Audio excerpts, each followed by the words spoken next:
Good night, everybody, and welcome once again to another LimeVibe Live podcast. I'm your host, Yori Kemp, the host with the most, along with Miss Kimberly Ramcallowan from Trinidad and Tobago. How are you tonight, Kim? Hi, Mr. Yori Camp. I'm doing all right. It's a crazy Friday. It's Friday, but it's feeling a bit manic at the moment because my mother just called me and they're concerned because there's no power where they live right now. Oh, That's wow. in the southern part of the country. I am closer to central right now. Mm-hmm. And when I call or providers TNTech, Trinidad and Tobago Electricity Commission, there's an outage affecting most of South, all the way to Palo Seco, which is close to the shore, the sea. Okay. So San Fernando and environs, there's out. So this background you're seeing in San Fernando Hill, half of it is usually probably black right now. Yeah. Wow. So, but what did they think? Did they give you any kind of indication what's going on? They put out a notice on their system that it's something with the substation. Okay, and they're working on it, and they've got no clue when it's going to return. Oh boy. The thing is, last week we had a similar situation, and it's the same areas that were affected, and we did without electricity for most of last Tuesday. Wow. Does this happen frequently? It's been happening off late a lot. They're trying to keep it on a down low, but people are alluding to the whole natural gas issue. But I'm not sure. But this we haven't had this bad electricity problems in a long time. It's been happening lately. Oh wow. And then we had the whole bomb scare situation in most of What about that? I saw a TikTok video of this young guy saying you got to be stupid if you think it's him. It's on my WhatsApp. And he's talking the most craziness. Did they actually find a suspect? In my last check, Ministry of Education, they held a press conference this afternoon, and they said they're looking into it. It affected 55 schools. They sent out a threat to all the schools saying that explosives are planted on the territories of the building, and they dream of revenge. And, I don't want to read out everything because it seems very sinister. Yes, they said no one will be left alive and Trinidad will bleed. We're already dealing with so much bloodshed, and this is what you're going to do. But here's the thing, right?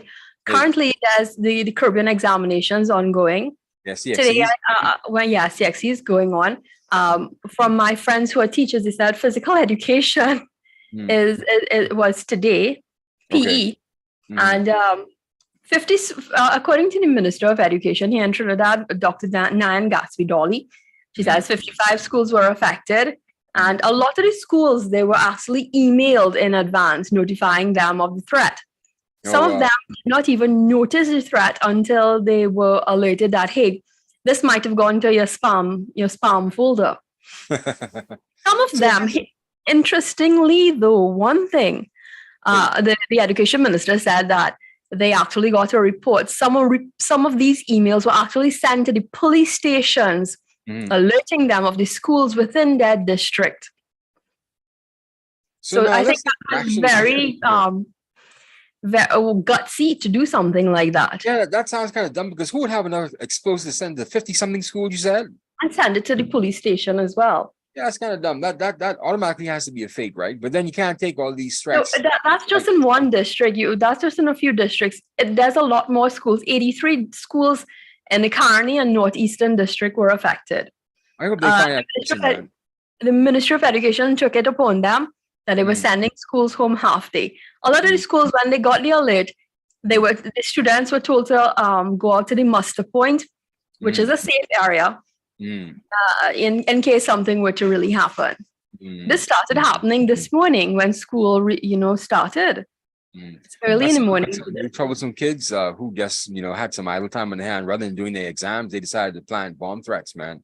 That's how it sounds. It sounds very amateurish. It sounds silly, to be honest with you. It sounds silly, but the thing is, here's the thing. It really put us on alert in the sense that if something viral and petty, well, not petty, viral and it's not serious. It's a fake thing. Yeah.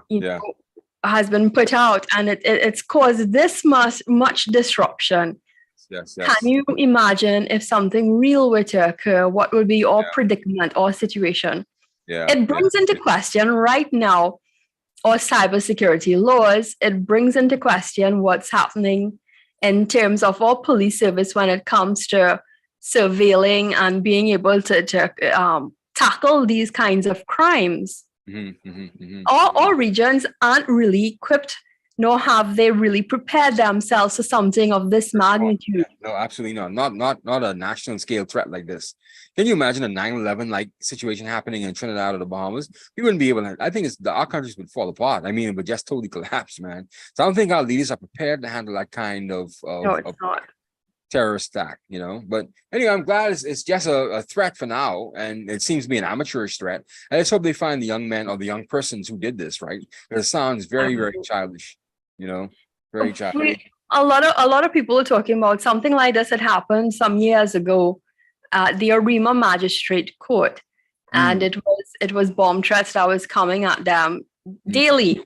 This level of pranks, and they actually traced the person. They found them to be situated in Matura, which is Toko, northeastern area of Trinidad, Yeah. and they were arrested. And I think their court case actually came up a few days ago, if I'm not mistaken.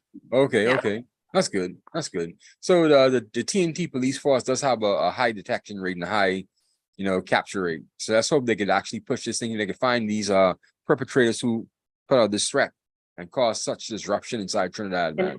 Yeah, we can I hope. really hope so, man. But otherwise than that, man, what is happening around the region? Apparently the British Virgin Islands now. We didn't have a chance to talk about the election on the last No, show. we did not. Yeah, their elections are pretty much over, and then they have a coalition government now, don't they? There's the Yeah. VIP, the Virgin Islands Party with the National Democratic Party. And apparently Lorna Smith, she's decided to break away from her National Democratic Party and join Natalia Wheatley to be his deputy leader, to be his deputy premier.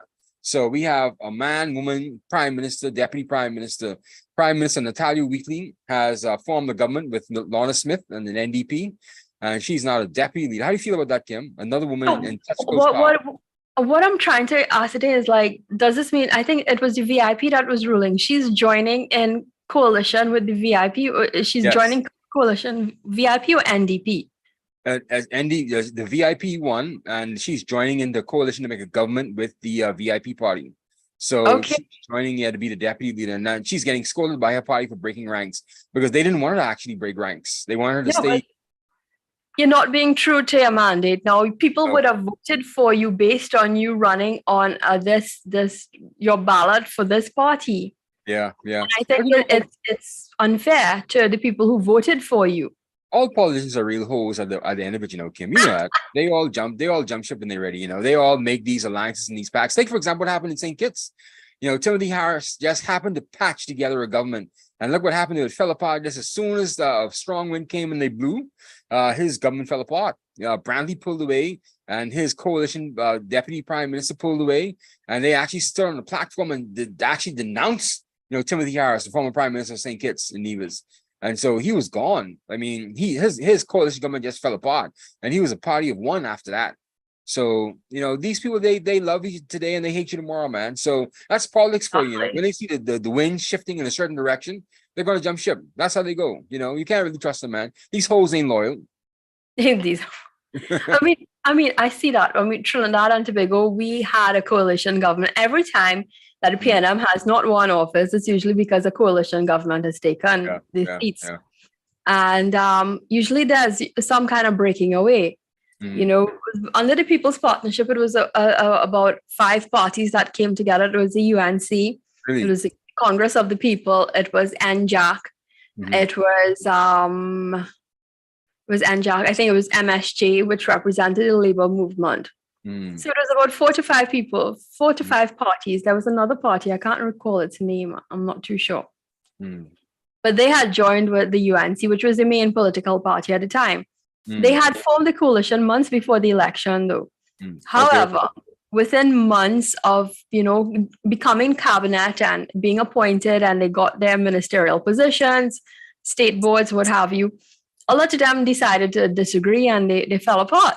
Yeah, and you started to see it crumble. These things usually crumble quickly. It disintegrates. and it questions, oh, okay, your policies are not aligning what you said initially, and it brings into question your ethical values and all sort of things, and you begin to wash your linens in public. I find most of the time it's not about values, not about political values or about who's not having their way. It's all about contracts and money. Who's getting the contract for this and who's getting the money for that? It's hardly ever about your ideals with these politicians, That's something for us to believe in, but that's something for the hardcore party supporters to believe that they have some kind of political ideology when they really don't. Especially in the Caribbean, they really don't. It's all about contracts. Who's going to get the contract to, let's say, for example, build a new hospital? Who's going to get the contract to, put down the new roads down in San Fernando? Who's going to get those contracts? So when you see that doesn't happen, when you see the prime minister where the buck stops, stops really cutting the cake properly, then you're going to see these fallouts and these fractures, But right now, I don't think you'd see it with Raleigh right now because apparently he's, satiating his base, and that's really what it is, So one thing with the PNM, they're very good at holding their tongues, at least in public. You're not going to hear them spat in public like the UNC and other parties. And you shouldn't. No, you shouldn't. It's very messy. It's not exactly. You would hear the mumbles and you'd hear the grumbles, but you're not going to hear it outright. Hey, this one said it. The biggest public spat I saw with the People's National Movement was when Prime Minister Manning came out and called Rowley a wajang in the house. And you'll be sorry and called them all and the Rottweiler and all sort of things they called them. Because Raleigh right then was trying to take the party from Manning, and we didn't know. We just were seeing Manning just really teeing off on him, but we weren't seeing. I guess people weren't really seeing that Raleigh was in the background trying to take the party from Manning, and that's really what it was. But it wasn't. I don't think. To me, they were really close at one point in time, right? They were really close. I don't think Raleigh was ever. He was ambitious to take over the rulership of the party. Come on. What was the issue? Was that he was caught stealing, and he was doing some things, and Rowley decided to say something against Manning about what Manning was doing. Okay. And caught stealing. Yeah, so they knew what each other was doing, and they decided to come out with it. Okay. And I think he got tired of the attitude. There's a faction in the PNM, we know that. You see them try to bridge it with certain ministers. We know who is the ministers that remain on Manning's side and the ministers that remain on Rowley's side. And those ministers are usually quiet, the ones that have stayed loyal to what Patrick Manning established in the party. And they stay loyal, they're quiet, they're mostly peaceful.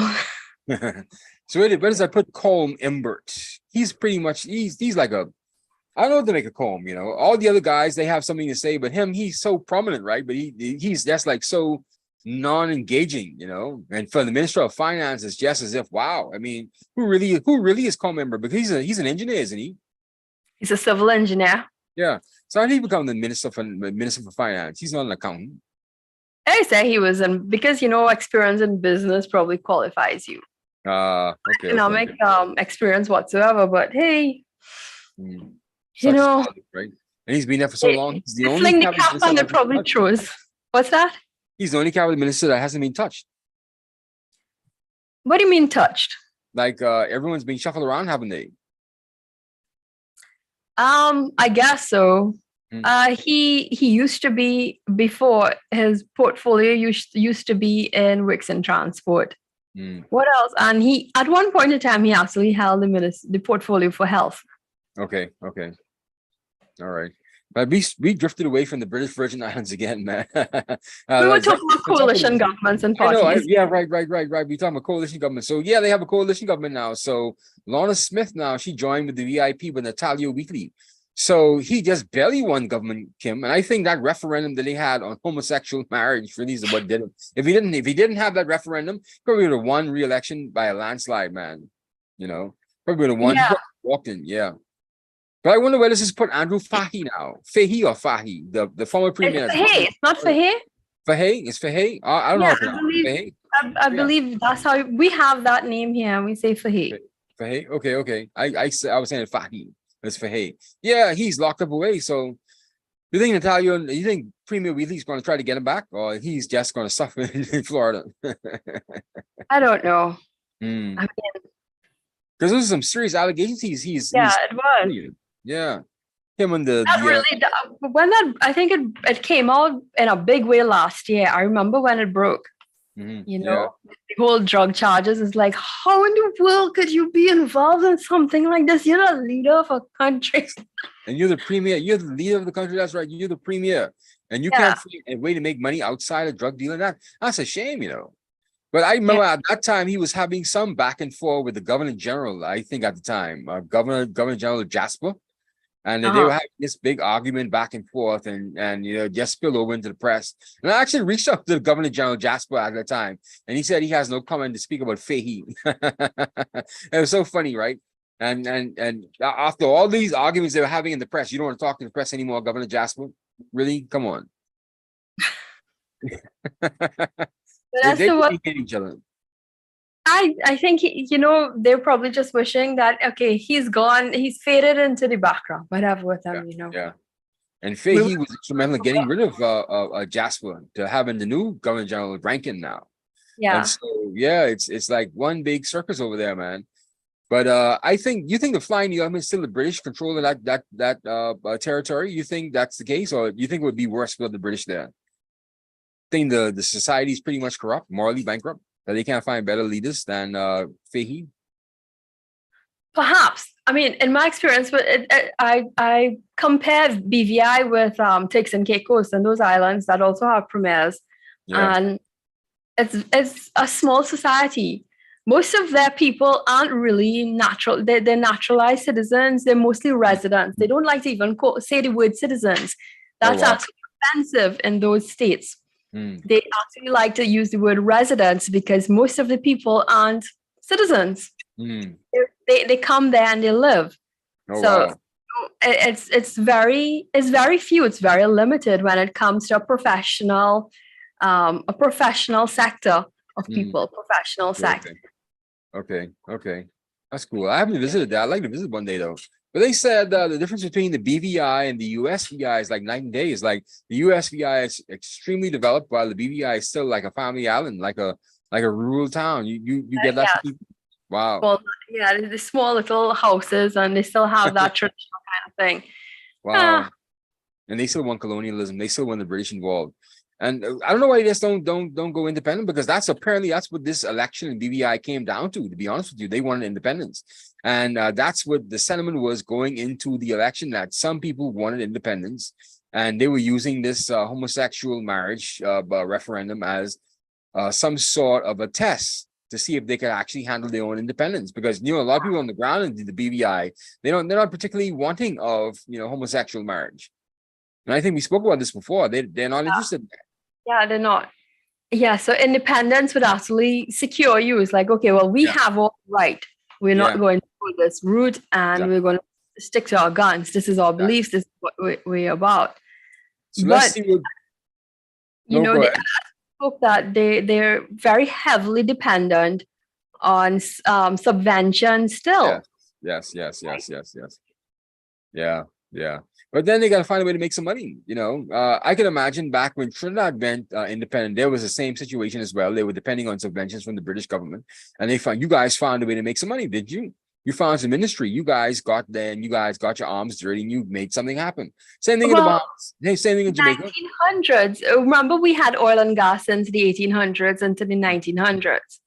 Last year we celebrated 100 years in oil and gas. Well, really? Oil, you know, so they call that black gold. Outside of that, we had the cocoa. Before independence, we had the sugarcane estate. We were making quite a good bit of money there. We had coconut groves. We had cocoa and coffee. So agriculture was quite, you know, something big. Yeah. I mean, all finances or revenue is based on, you know, oil revenue. So before independence, we were dependent on the oil and gas. Okay. So oil and gas came into the 90s. British. So you guys really weren't depending on British subventions. You guys were dependent on oil and gas. Right. We had our economies in that way. We had our own sources of revenue. So they said, all right, we took enough from you all. We could let all you go now. All you manage all your own affairs, basically. That's what they told us. Yeah, they told you get out of here. We don't want you anymore. Yeah. But a population size as compared to the revenue and the monies that have come in, a lot more progress should have been made. But these countries like BVI and these Turks and Caicos, they're small. Their soil is not conducive to agriculture. They still depend on everything is imported. Yes. Everything is tourism based. What other economies can they have? Fishing, perhaps. They don't have much manufacturing. No, nothing whatsoever. Just sun, sand, and sea. Exactly. Like sun, sand, and sea. Tourism.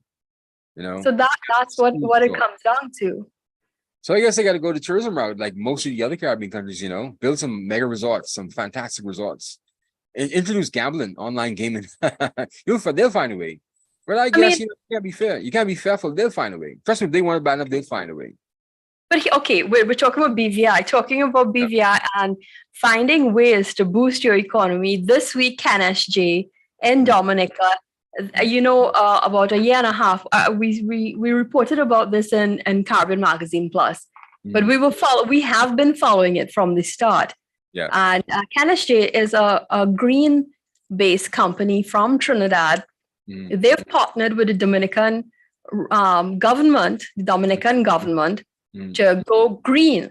Now, this is a creative way. When you look at the Climate Smart Accelerator company that Raquel Moses leads, this is what they talk about when it comes to incentivizing and monetizing your natural resources in a sense that enables you to go green and reduces your carbon footprint. Yes. And this is the first project of its kind in the Caribbean, right? What's that? This is the first project of its kind in the Caribbean, right? It is. And Dominica is usually, while they've got some agriculture going, I think they've got the bananas and things like that. They also are tourism dependent. But this now levels them up, puts them in a next playing field. They are going to be supplying hydrogen to us here in Trinidad. Really? To supplement ammonia plants or methanol and ammonia plants. What KNSJ has done, they've signed the MOU. What was done, this was signed back in November 2021 when they went to Glasgow for COP26. They did it because they wanted to establish, hey, we're doing something new in the Caribbean. We're going. It's really big. It really lit up. It got the attention around the world. And KNSJ is going to take this geothermal energy. What it does is take the water. So you've got ocean water, and they're going to separate it and get the hydrogen particles to get the energy.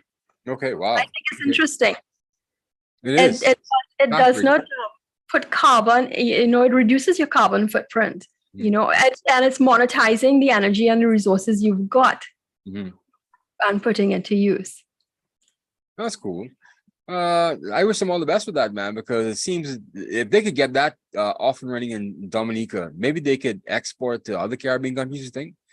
Yes. I mean, eventually that's the plan, right? Yeah. They hope that this is what's going to happen. And so it's moved from the MOU to establishing the frameworks as to how this is going to work. And it's established, what they did initially when they signed in November 2021, it was to do the assessment reports and to make sure how feasible this is and how it's going to work. Now that they've identified the areas that they can work, they're saying that, hey, this is going to be a game changer, because countries like Japan and other countries are going to see this and they can do it as well. Yes. And they can scale up their carbon footprint. And they can scale up, because they have the money to spend on these kinds of things. So if it works out in Dominica, wow, it was a world's first for Dominica, and they deserve it. They're a little country that's trying. After that Hurricane Maria, devastated that country, man. They see them come up like this is just awesome, man.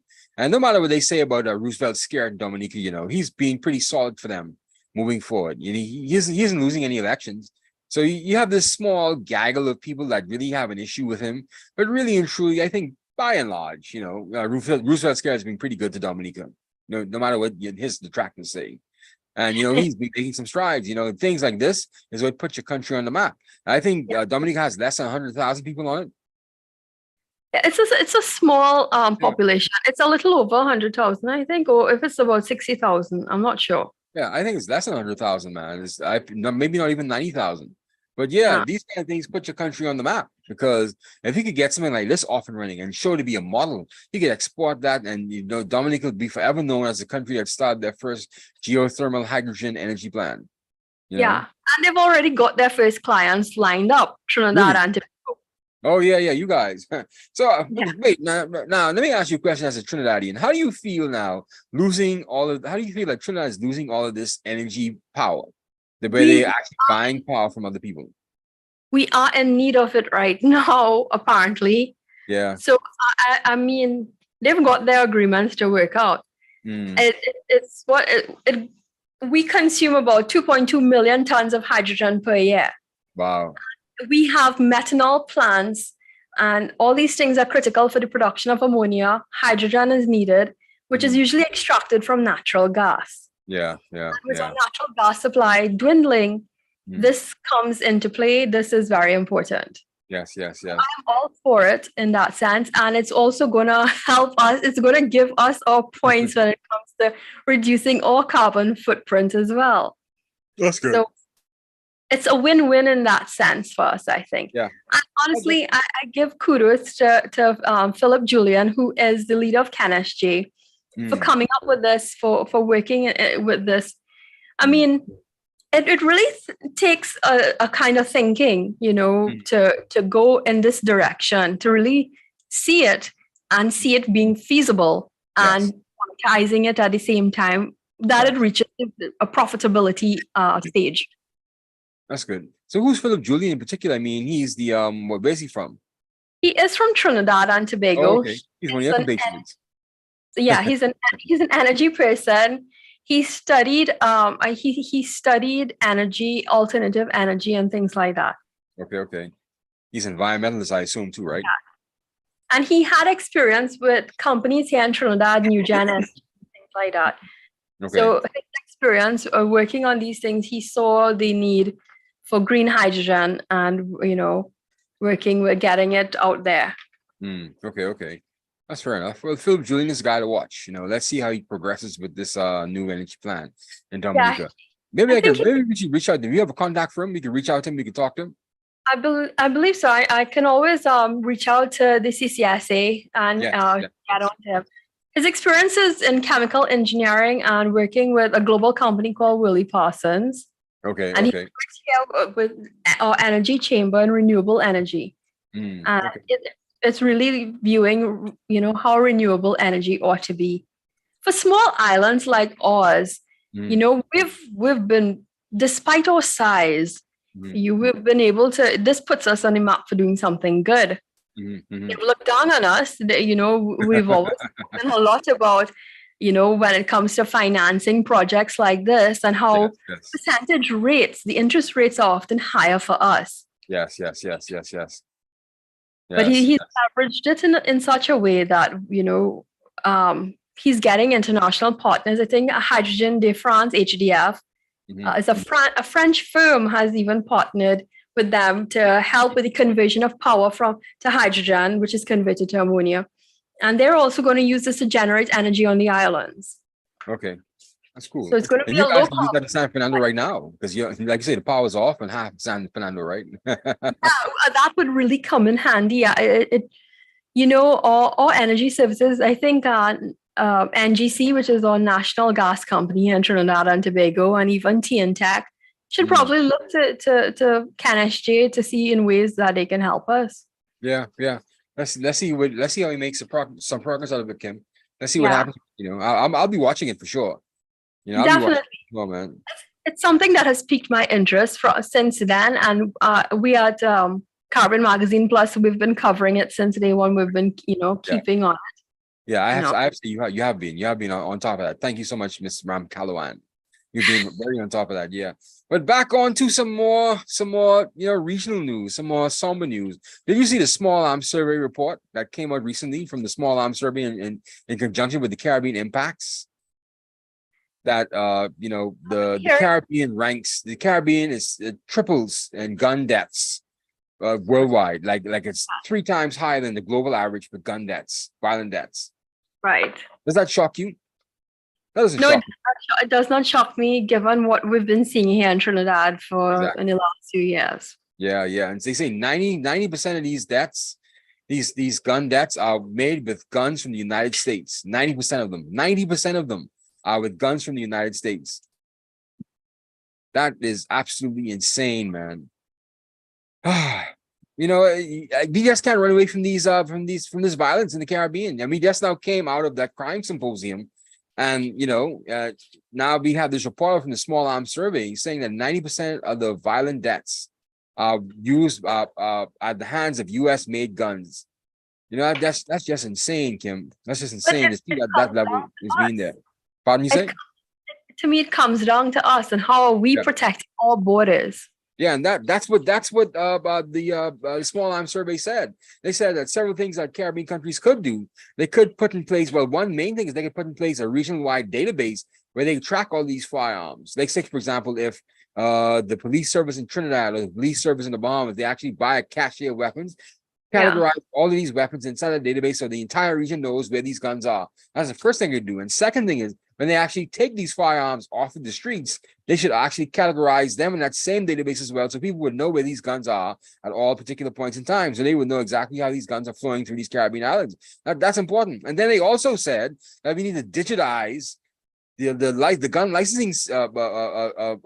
licensing inside the region. I don't think there's any Caribbean country that doesn't have a digital registry for gun licensing. You think there's anyone that doesn't have a computer system, or at least a computer that doesn't register these gun licenses? No, it's not. I would believe everything is still a paper trail. Wow. Well, they say that needs to happen. That needs to happen, and that needs to happen region-wide. So we need to have a computer connected in Trinidad, in Jamaica, in the Bahamas, straight across the region that categorizes all of these firearms.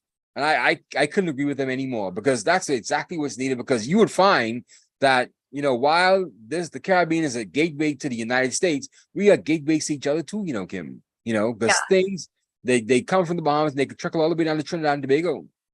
We are entry ports from one another. So we have to be very careful with that, though, Kim. I can imagine the kind of loopholes and the kind of sinkholes, I should say, in Haiti in particular, where anything could pass through Haiti right now. You can bring the Pope in through Haiti. And he has a lot of security. You could bring him straight through Haiti and no one would actually miss him. And no one's really checking for him, right? So it's like, that's how open and porous it is. And so so we are gateways to each other. So we really have to start this regional database. And so I think we're moving back now to something that we talked about one of our first podcasts, where the Caribbean now has to start getting back to a region within itself, a country within itself. And mind you, it didn't work the first time because everyone wanted their independence. I understand it, but I think it's about time we started to integrate a lot more things other than the CSME. Because always that there are some things with the CSME we really don't want, but there's some things we actually could benefit from. And this kind of database, this digital registry for firearms, is something we could actually start to work towards and actually get built towards. I think so. And it could build to a stronger Caribbean. Well, we've got CARICOM Impacts. Now, outside the symposium last week, CARICOM Impacts actually had their meeting this weekend in Trinidad. Okay. I don't think the media was too privy to covering it so much because it's something they consider high level and they don't want out there so much, because I was trying to get some coverage and find out what was happening, but I could not. I know that you had, we featured a story in Carib Magazine Plus. They're probably talking about the same report from the Small Arms Survey, but they actually was a co-author on. Yeah. So they should open up the meeting, because if they were talking about the same survey, we had the same survey. They should have opened it up, man.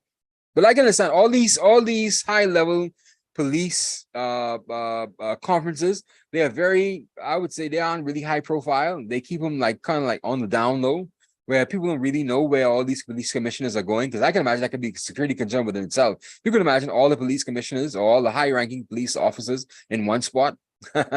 You the cafe. Oh, the US is involved. Their Homeland Security, they usually come in and they, so they're always privy to it. I know that for sure. Their presence is known when it comes to these meetings. And it's kind of weird because I remember going to a police commissioners conference last year in the Bahamas, and it was very high profile. I was there. I'm a business reporter, and I was there. So I don't know why they take this position sometimes, but the media isn't invited to some of these meetings. When obviously is open. I mean, they're not really hiding. They shouldn't be hiding from anybody. Anyway, I guess each country does their own thing. But they had another meeting with the Northern Caribbean police officers and security forces in Doral, Florida, and that was closed to the media as well. And we didn't know about it until our Minister for National Security came back and told us he went to this meeting. So, I guess they take their ways with the way they want to. But anyway, I know that they also had a meeting in Colombia. Yes. Last month or so.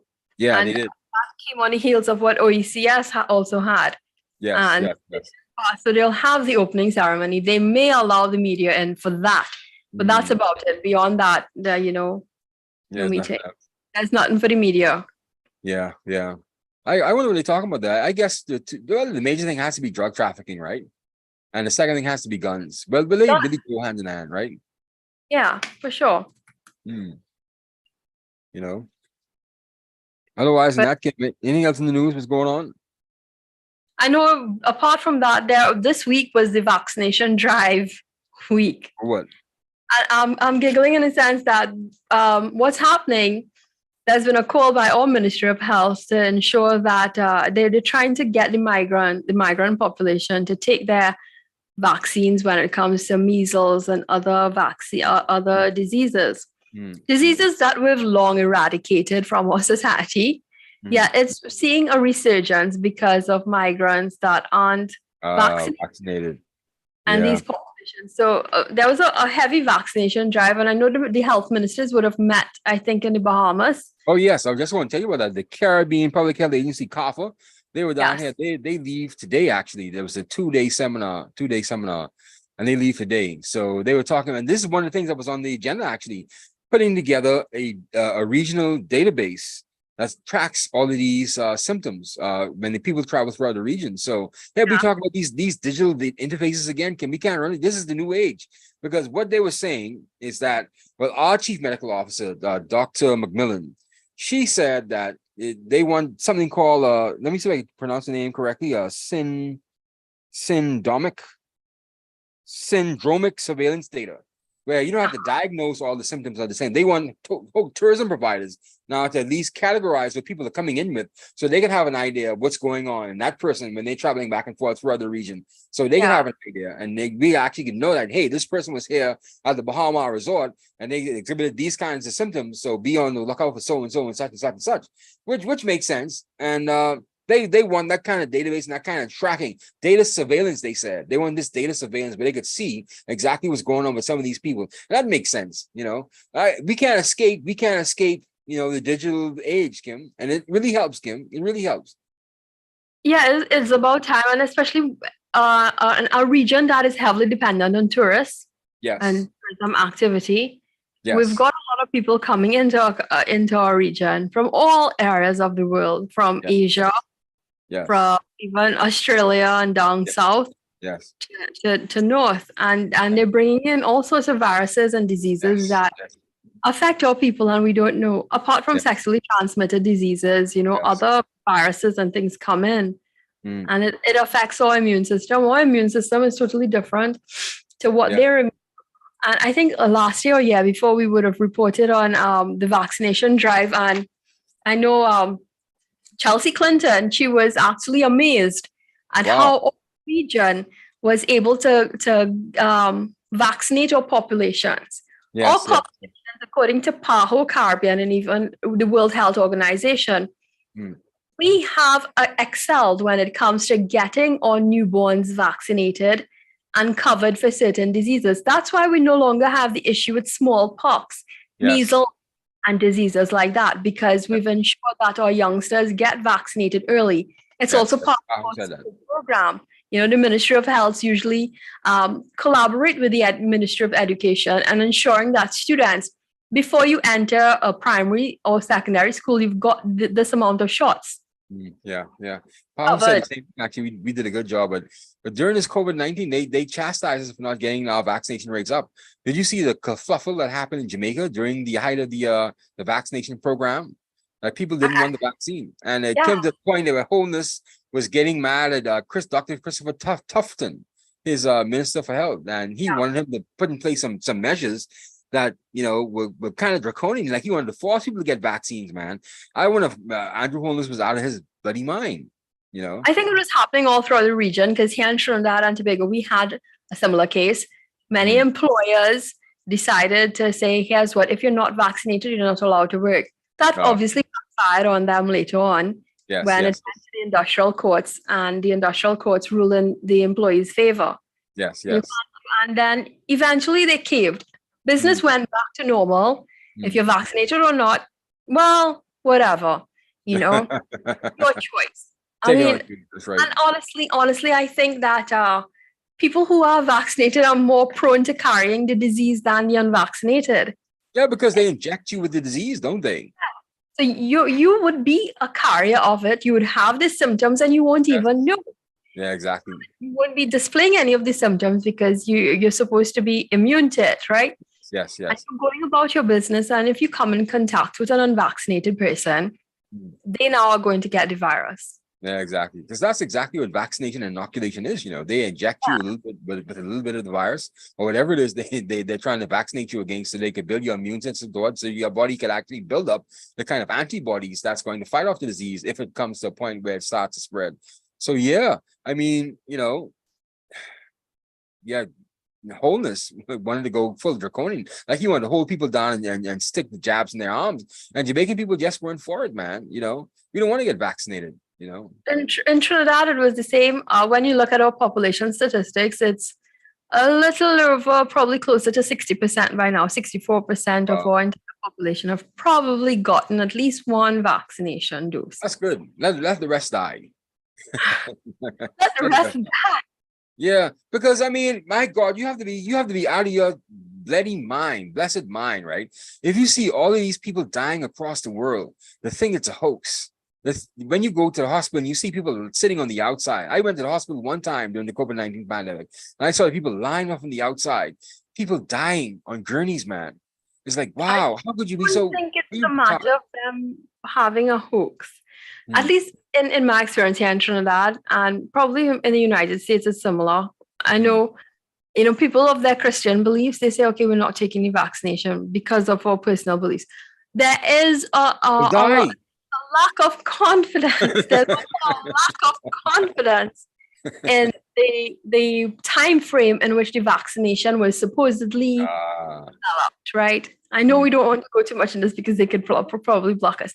But a lot of concerns were vetted among people who, the unvaccinated, were not taking the shot because we don't know what's in it. How is it they could develop a vaccine so quick? They're distributing, they're putting aside, okay, technology today says, okay, it is possible. Research allows it to happen. Yeah, science has made some leaps and some bounds. I find that the human being, especially human scientists, when their backs are against the wall, you'd be surprised what they'll create. I believe that as well. Human beings are very resilient, man. We always find a way to survive. God has made us wonderfully made in His image, and we find a way. The human being is the most complex, anyway, we are what we are, and human beings find a way. Yeah, human beings find a way. There's no great creature on earth than a human being. Yeah. Here's the thing, right? So research is also coming out and showing, I think we spoke about this some time ago, that some of the vaccine, especially like AstraZeneca, I think females were seeing some discrepancies when it came to their periods, their menstrual cycle. And that is validated now in research. It's been founded, it's been fact-based in research. You can't dispute that. It's affected some people and their fertility, when it comes to having children or reproductive issues. I know some people that actually took the jab. She did not know she was pregnant and she lost the baby. There are cases of that have been recorded in research, and it's out there now in big university papers published for our knowledge and for understanding. So I can understand that there were some reservations when some say, okay, we're not going to take the vax, but we have to respect that as well. But this week's the symposium, they spoke about the need for getting vaccines for smallpox and measles. Yes. Those were deadly diseases and they affect children. Yes. America has been wary when it comes to taking those vaccinations. Polio and things like that was supposed to be eradicated has been seeing an uptick in populations in America. So, it begs you, hey, educate yourself. These diseases have been out. It can be deadly. At least go get shot for these things. You may not want to get shot for the COVID or whatever. But for everything else, man. Because no one should be catching measles and polio at this stage, man. Exactly. And you're seeing children suffering. You ever seen the last guy to be on the iron lung from polio? Yes. Yeah. What a sad way to still live. My God, man. All these years. Yeah. That's not existent. Would you have given up if that was you? I think so. We'll decide, let me go in peace. Yeah, I think so too. Yeah. I think I probably would have as well too, because that's no existence, man. That's not living. But I guess he still had something to offer. He still had something to offer. Thanks for that, their personal beliefs when it comes here. That's true. For all those years inside that iron lung, inside that tomb, I should say, that's scary. But I remember what's her name from CAFA, Dr. Joy. She was talking Joy St. John, Dr. Joy St. John, and she says it's about time that we as a community really do keep record of these things. Last year, apart from COVID, there was the whole scare with monkeypox.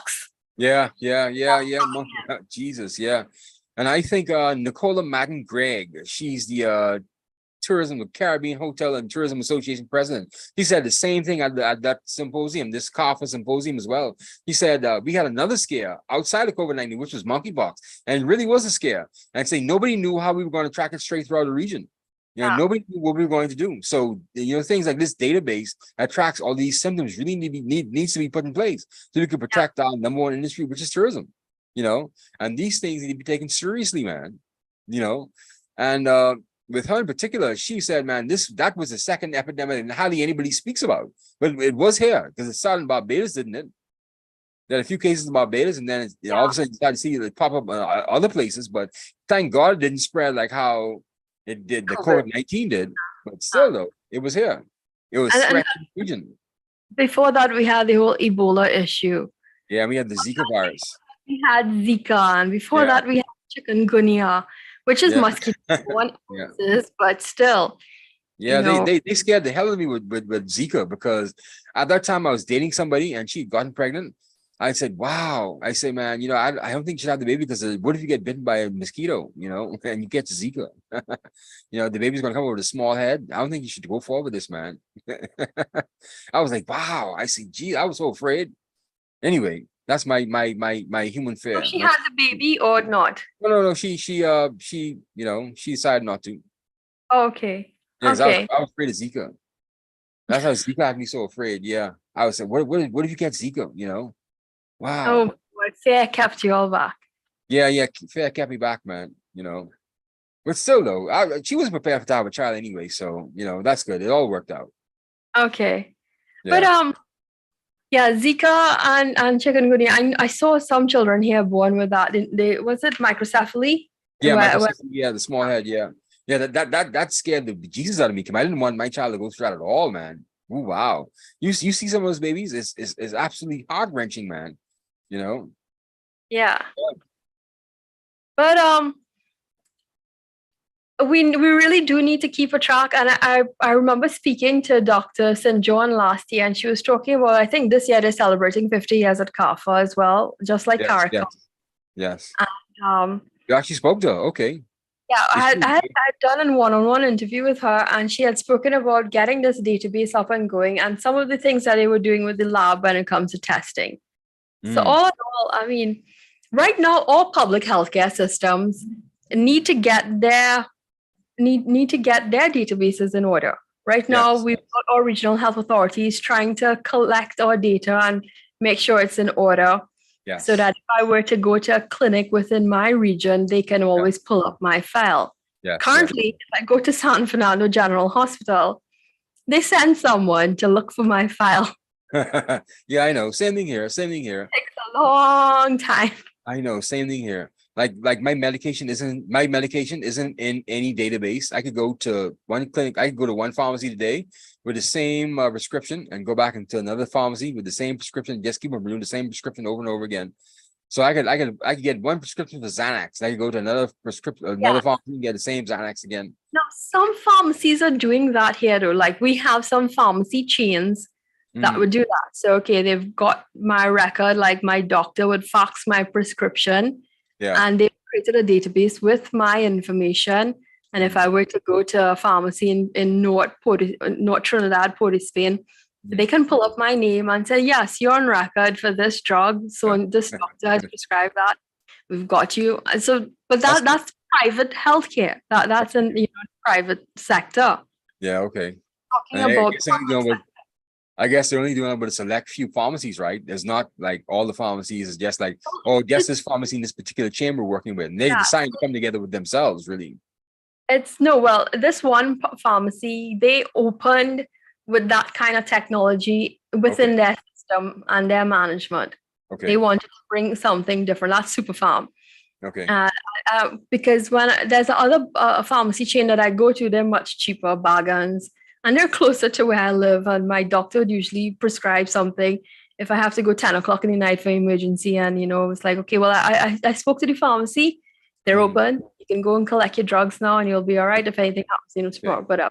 Okay, good. But it's not connected. I can't say, okay, he sent it to this South Park and I can collect it Laramie, something like that. Yeah, I know. I wish someone would give me a prescription for Percocets or Xanax. I'd make a mint. What's that? I'll make a mint off of Perks and Xannies, man. Percocets and Xanax, yeah. Right, we shouldn't joke about that though, because that's a real serious script. Because there's a lot of people in the Bahamas right now that's using a lot of prescription drugs, man. Wow. So okay. They're doing coke. They're out on pills. They're popping pills, man, because it's accessible. Like it's fashionable. Like no one frowns upon it. No one says, "Oh, you're taking Xanax." You're taking 3 Percocets today. No one really frowns upon it. So they're just popping pills straight, right, left, and center. Our pharmacies came under scrutiny about 6 years ago for doing the same thing, for selling prescription medication to people over and over again. And they kept coming back to the same thing, Xanax and Perks. Well, here they're very strict about it. Like my post-surgery drugs, the pain that I still go through from surgery, I dare not ask my doctor for it. And he's like, I need to get on, the pain is really bad. What am I to do? Well, they gave me something else, and I could actually get that over the counter without a prescription. Okay, that's good. The only thing I want is blood pressure medication. That's the only thing I'm really on right now, and it's really my blood pressure now is 123/76 now, which is kind of low for. Pardon? I think that's moderate, not so that's good. Moderate, yeah, but usually I was at about 180 over 80. And 90, yeah, I was really going over the edge, man. That's my BP. Really, 180 over 90? Yeah, I usually get like 189 over 98. Wow, 90. You need to do something about that, man. That's not good. That's a silent killer, I know. In my family, high blood pressure is something on my dad's side. Okay. So it's genetically high cholesterol, and then I've got my other health issues. So I'm on a slew of medication. Okay. I've been on medication since I turned 22. Okay, so you take it with your stride. Yeah, I got you. People, did you see my supplement list, my supplement pitch I took the other day?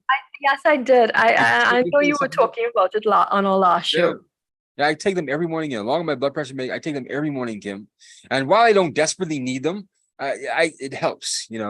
Take all these pills. I got a pill for this. I got a pill for that. I'm one of those guys now, right? I'm not going to list out all the pills that I take, but I think you have an idea. I know. My medication is like, okay, make sure you don't take this now. If you're taking this morning, don't take the other one till tonight or tomorrow because it will conflict. Oh wow! Some serious trouble. Oh my goodness, that has to be hard, man. Keeping track of all of that, right? It is. I think earlier this week I had some issues. I had taken something. It's like, oh my God, that's what's causing this. Like, am I going to go to the ER now? It's like, oh, You pass overdosed out, yourself? throw up, and the pain was there. It's like You damage overdosed substance. yourself. Ah, Lord Kim. You're gonna be okay though. You're in good spirits, man. But someone who's dealing with the kind of things that you told me that I wouldn't say on the air, you told me that you're dealing, but you're in good spirits, man. You're here for me every night. And I appreciate you, Kim. You're gonna be I good. You're try gonna be my okay. best. I pray for you, you know. I do. I appreciate it. You know what Kimberly's going through right now. So Yes, yes, yes, yes. I pray for you, taking man. all the prayers that she can get right now. I pray for you. Yeah, man. You're gonna be okay, man. You know, it's funny how we met though, but you're gonna be okay. Otherwise than that, man, Kim, we got what 5 more minutes ago? What else can we shoot our mouths off about, We man? can. April is done. Hmm? The first quarter of 2023 is finished. Yeah, that's it. Yeah, yeah. And I It is. think it's like because of how the rainfall has been, it Mhm. has me thinking we're already into the second quarter of the year. And it Uh, has me like, okay, the summer vibes, well, the July, August vibes. So I'm into that mood already. So yeah. this evening I was checking up with my makeup. It's like I'm already thinking about, what we're doing for July, August. Mother's Day and Father's Day hasn't passed yet, but Oh, yet yeah, yeah, yeah. from Mother's Day. Yeah, I was born on Mother's Day, you know. you were Yeah, I was born on Mother's Day, May 13th, 1979. May Yeah. 13th. Okay, so this year Mother's Day is May 14th. So one of my close friends, she had passed, but her birthday is actually May 14th. And May sometimes 14th. we used to celebrate Mother's Day and her birthday on the same day. Hmm. This year, if she was alive, we would have been doing that. Okay, So, okay. And I was born in the media, Kim. Like when I was born, I was the only male born on May 13th, that Mother's Day. My picture was in the papers, actually. So I should have been in the media from that time. God had my life picked out for me from right then. I should have been in the media from then. you're Yeah. going to be famous.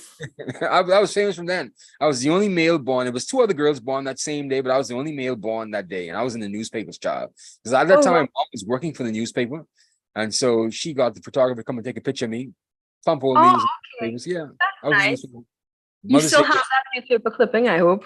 I think she still has it somewhere, knocking around somewhere. I'll find it. Yeah. Yeah. That's wild. So I was born for the media, child. Yeah. And when I look back, you could always tell that, hey, our destinies were written long before and Yes, it almost was was. to pick up on it. That's why I'm not worried about LimeVibe. This is going to pick up and this is going to really take off, man. I'm not worried about Caribbean Magazine, but this is going to pick up because once God has set your purpose up for you, there's nothing you can do wrong.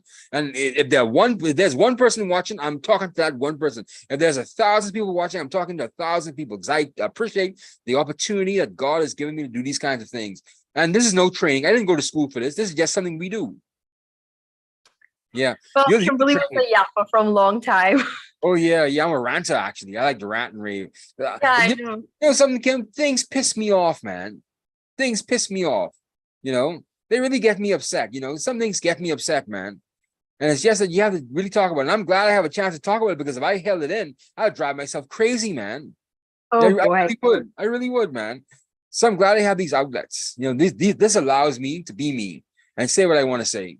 I'm a proponent of free speech. But I understand that every country on the planet needs free speech. If you don't have free speech, you have nothing. Why would you be sitting timid, afraid to speak your mind to who needs to hear it? What are they going to do to you? I mean, yeah, they're going to do some things to you, right? But still, they're not going to kill you. They don't have that capacity. Only God has that capacity. Only God you really should fear. And once you're walking in his purpose, you can't do anything wrong, Kim. Don't be afraid. Don't be afraid. Have no fear. Well, that's us, Kim. That's a wrap right now. So any final thoughts, Kim? Just enjoy the weekend. It's Saturday and Sunday ahead. We start a new month on Monday. Okay. And wishing you all the best for the month of May. And we'll see you plans? this weekend. I'm hoping to spend some time with my aunt, and I would like to do some baking. I have a ham to bake. Okay, good. Well, do that then. Do that. I'm going to go jet skiing tomorrow, actually. That's I'm good. going jet skiing and parasailing. Yeah, jet skiing and parasailing, actually. Wow. So A few weeks ago, our yacht club had a jet ski rally a few weeks ago, Really? and well, I just went to participate. I just went to look. I didn't go prepared in my bathing suit to go and jump on Okay. Yeah. You didn't go to party. You didn't go to have fun. You just went to take No, a I look. just went to watch and sit down and have a few drinks and eat some nibbles and just relax and take the scene, music and Enjoy the scene. watching the Yeah. ocean, San Fernando, and yeah. Yeah. Enjoy the scene. Well, you should do it more often, Kim. It really relaxes you, man. It does, definitely. Take some time with yourself, man. Well, that's our show for tonight. So thank you once again for joining another LimeVibe Live podcast. If you have not done so already, please like and subscribe our video on YouTube as LimeVibe, our Facebook page, LimeVibe as well. And like and subscribe to our YouTube page or our Facebook page. It really helps us out. So this is Yuri Kemp once again saying goodbye from Nassau, Bahamas, and saying goodbye on behalf of Kimberly Ram Callahan from Trinidad and Tobago for the LimeVibe Live podcast. We hope to see you on Monday again. Goodbye.